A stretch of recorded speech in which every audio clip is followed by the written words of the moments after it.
আজকে সাংবাদিক সম্মেলন ডেকেছি, প্রথম দিন হবে এবং জনগণের অনেক আশা আকাঙ্ক্ষা থাকে, প্রশ্ন থাকে যে তিপ্রামথা জনস্বার্থে বিশেষভাবে পিছিয়ে পড়া তিপ্রাসাদের স্বার্থে কি বক্তব্য এই অ্যাসেম্বলিতে ওনারা উত্থাপন করবেন, এটা অনেকের কাছেই প্রশ্ন থাকে। সরকারের থেকে তিপ্রামথা কথা বলছে না, অনুপ্রবেশকারীদের বিরুদ্ধে কি পদক্ষেপ সরকার নিয়েছে সেই সমস্ত বিষয় নিয়ে রাজ্যের মানুষ জানতে চায়।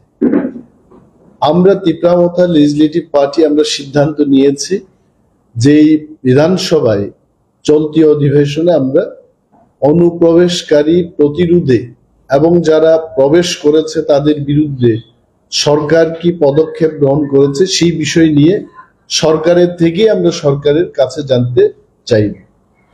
২ নম্বর যে ব্যাপারটা হলো, কেন্দ্রীয় সরকার, ত্রিপুরা সরকার এবং তিপ্রামথার মধ্যে ত্রিপাক্ষিক যে চুক্তি হলো, এই চুক্তি রূপায়ণে কেন্দ্রীয় সরকার, রাজ্য সরকার কি ভূমিকা নিয়েছে এবং তার অগ্রগতি কি সেই সম্পর্কেও রাজ্যের পিছিয়ে পড়া মানুষ সেটা জানতে চায়। এই অধিবেশনে আমরা আমাদের শর্ট নোটিস ডিসকাশনের মাধ্যমে আমরা জানতে চেষ্টা করব যারা পজিশনে রয়েছেন, ট্রাইবাল ওয়েলফেয়ার ডিপার্টমেন্ট, মাননীয় মুখ্যমন্ত্রী এবং ভারপ্রাপ্ত অন্যান্য মন্ত্রীগণ যারা এই প্রশ্নের সঙ্গে জড়িত থাকবেন, তারা যেন রাজ্যের মানুষকে সুন্দরভাবে বলেন যে এই ত্রিপাক্ষিক চুক্তির অগ্রগতি কত হয়েছে এবং কবে বাস্তবায়ন হবে। কারণ বিধানসভা, রাজনীতি এবং সংসদীয় গণতন্ত্র এটা কোনো মল্লযুদ্ধের আসর নয়, এখানে বাহুবলের কোনো লড়াই নয়, এটা হচ্ছে যুক্তি, সংবিধান এবং ভারতবর্ষের যে চলতি প্রথা, যার মাধ্যমে জনগণের ভোটের অধিকারে আমরা জনপ্রতিনিধি হয়েছি। সরকারে যারা রয়েছেন সরকারের কাজ করবেন, সরকারের থেকেও সরকারের অনেক কিছু জানার আমাদের বাকি আছে এবং মানুষ জানতে চায়। আমরা যেটা প্রশ্ন করব এটা সরকারের বিরুদ্ধে নয়, কিন্তু মানুষের প্রশ্ন বিধানসভায় সরকারের থেকে আমরা আমাদের সমগ্র সরকারের থেকে আমরা জানতে চেষ্টা করব। কারণ আপনারা বলতে পারেন যে সরকারে তো আপনারাও আছেন, কিন্তু সরকারের ছোট্ট একটা অংশীদার মাত্র। যেখানে 12 জনের মন্ত্রী, সেখানে আমাদের একজন ক্যাবিনেট মিনিস্টার, একজন মিনিস্টার অফ স্টেট, যিনি ক্যাবিনেট সভাগুলোতে, মিটিংগুলোতে যেতে পারেন না। তাহলে আপনারা বুঝতেই পাচ্ছেন যে 12 জনের মন্ত্রিসভার সদস্যে একজন ক্যাবিনেট মিনিস্টার তার সরকারে ছোট্ট একটা অংশীদার মাত্র। এবং সমগ্র সরকার বলতে মাননীয় মুখ্যমন্ত্রী, স্বরাষ্ট্রমন্ত্রী, rural development minister, health minister, panchayat minister, education minister, নানা যে বিষয়গুলো, এগুলো কিন্তু তিপ্রামথার মন্ত্রীর পক্ষে এই উত্তরগুলো দেওয়া। আমাদের এমএলএরা, আমাদের একটা সিদ্ধান্ত আমরা নিয়েছি, সরকারে থাকব, সরকারের হয়ে কাজ করব, কিন্তু জনগণের প্রশ্ন আমরা একই সাথে তুলব। তো আপনাদের দেখেছি এই কারণে, যা আপনাদের মাধ্যমে রাজ্যের মানুষের জানতে হবে যে তিপ্রামথা কি বলতে চাইবে এই চলতি অধিবেশনে। 1 নম্বর, আমি আবারও বলছি, আমাদের ইস্যু থাকবে যে অনুপ্রবেশকারীদের বিরুদ্ধে সরকার কি পদক্ষেপ গ্রহণ করেছে, এটা আমরা জানতে চাইব। 2 নম্বর যে বিষয়টা আমরা জানতে চেষ্টা করব সেটা হলো যে কেন্দ্রীয় সরকার, ত্রিপুরা সরকার এবং তিপ্রামথার মধ্যে যে ত্রিপাক্ষিক চুক্তিটা হলো, তার বাস্তবায়নে কতটুকু অগ্রগতি হয়েছে সেটা আমরা সরকারের থেকে জানতে চাই। এবং অনেক মানুষ বলতে পারে আমাদের এই সাংবাদিক সম্মেলন দেখে এডিসি নির্বাচন এসে গেছে, মথার একটা নাটক শুরু হয়েছে। মথা কোনো নাটকে বিশ্বাসী না, মথা কোনো আন্তর্জাতিক দল নয়, মথা কোনো একটা ন্যাশনাল দল নয়। মথা এই অঞ্চলের মানুষের স্বার্থ রক্ষায় একটা কথা বলার একটা প্ল্যাটফর্ম, একটা রাজনৈতিক দল। এই এলাকার মানুষের কথা যেহেতু কেউ বলছে না, যেহেতু যারা বিরোধীতে আছে কিন্তু তারপরেও এই পিছিয়ে পড়া মানুষের কথা বিধানসভায় কেউ বলছে না, তাহলে মথাকে সেই জায়গাতে এসে আমাদেরই কথা বলতে হবে। তো it is not to be misunderstood. Again, we are telling that Motha is in the government, and again Motha is talking against the government. তথ্য জানার অধিকার একজন নাগরিকেরও আছে, তথ্য জানার অধিকার একজন বিধায়কেরও আছে। তো বিধায়ক হাজার হাজার মানুষের পক্ষে সে প্রশ্ন আনতেই পারে সরকারের কাছে জানার জন্য। তো ধন্যবাদ আপনাদের, এবং এই অধিবেশনে আপনারা নিশ্চয়ই নজর রাখবেন যে আমরা কি বলতে চাই। Thank you. What are the demands that you are likely to raise in this assembly? Being in the government, still you are raising. Why? Because we have not seen a true implementation. We have been waiting for almost 17 months and it has not been implemented.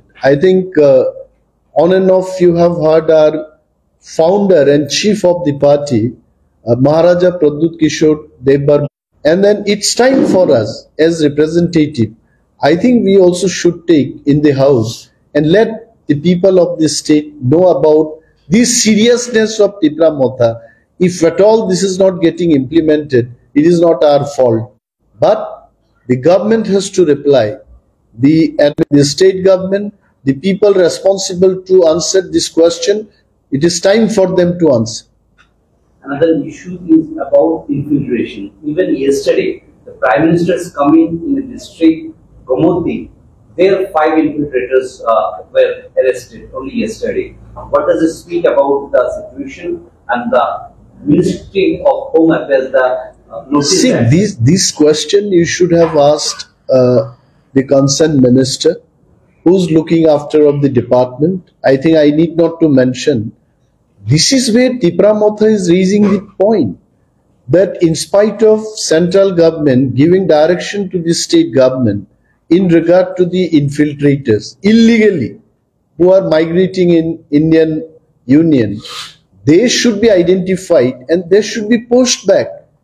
But reasonable work, reasonable action, we have not seen in our state, to be very frank. Whether the state government is serious about it or silently they are doing. If anything the state government is doing silently, then we should know and the people should. But again, the cutoff date has been increased. I think it is again 2024, 31st. See, we are very clear about it. We don't have the number in the parliament. We don't have any representative from our party in the parliament, either in the lower house or in the upper house. We don't have any representative. But we are of the opinion that there was real cut-off date. Who are foreigners, who are not foreigners, it had been already decided long back. I think 1971 was the cut-off year. And Tipra Motha firmly believes that central government, I think maybe having the majority in the parliament, they can always give this kind of direction. But Motha believes the real cut-off year should be 1970. Last 2 questions. Village committee election or village council election is pending. Supreme Court has also intervened into it. And why Motha now raising this question may come to the public? So, Motha has been raising all the time. But again, I told you that this is not a wrestling stage, okay, where the muscle man will defeat another man. The point is, the government has to take decision. The election machinery has to take the decision. See, even I have become a representative through the electoral process only. So this process has to be initiated, and Tipra Motha or any political party cannot do that. There is a department and the government has to give the direction, and that is why Tipra Motha is raising this point. My question was, you are also part of the government. I told you that we are 1/12 or 1/10 of the government. So that is why we want to know from the entire government machinery. I'm only small part of the government. You ask about forest department, I can answer. You ask about science and technology, I can answer. Printing and stationery, then I can answer. 3 departments are in my mind. But how can I answer what exactly is happening in rural development, health, tourism? Because different ministers are there. So Motha wants to know what exactly is happening in regard to all these issues. If you are till now, it proves you are not satisfied. See, it is not my satisfaction. It is the question of the people. Because we are all here to address the problem of the people. Even BJP is here. Cholo Paltai, it has come out of the cry of the people. Or CPM is existing because of the cry of the people. IPFT is here to address the issue of the people. So what we are raising is not the issue of Animesh Debbarma or the forest minister. It is the cry of the people, the issue of the people. Thank you.